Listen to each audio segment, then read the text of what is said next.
নির্বাচিত ছিলেন না। বেশ কয়েকবার বলেছি যে আপনি নির্বাচিত প্রধানমন্ত্রী নন।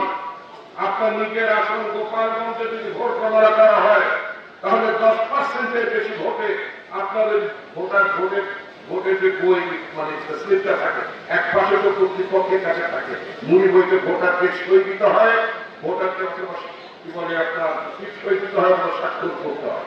10%-এর বেশি মানুষ গোপালগঞ্জের টুঙ্গি পাড়ায় ভোটারের পাড়ায় শেখ হাসিনাকে সই দিয়ে স্বাক্ষর দিয়ে ভোট দেয়নি, বাক্স ভরেছে।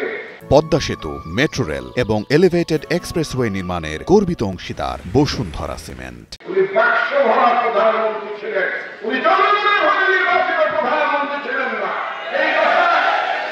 এই কথা ওনার ক্ষমতায় থাকা অবস্থায় আমি আসাদুজ্জামান রিপন বহুবার বলেছি।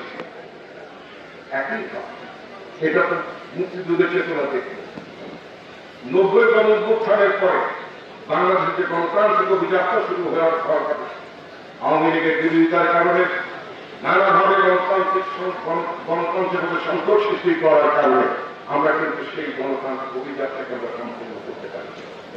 আমাদের বছর কেটে 24-এর যে গণঅভ্যুত্থান হলো, আকাশ চুম্বে মানুষের আকাঙ্ক্ষা বাংলাদেশকে তারা আর কোন স্বৈরাচারের কাছে ছেড়ে দিতে চায়। বাংলাদেশকে তারা একটা ডেমোক্রেটিক ট্রানজিশনের মধ্য দিয়ে রাষ্ট্রকে গণতান্ত্রিক রাষ্ট্র হিসেবে দেখতে চায়। কিন্তু গত 1 বছর বেশি সময় ধরে যে ঘটনাগুলো ঘটছে, সংস্কারের নামে যা হচ্ছে, এগুলি কিছু সংস্কার, অনেক কিছু সংস্কার হতে পারত।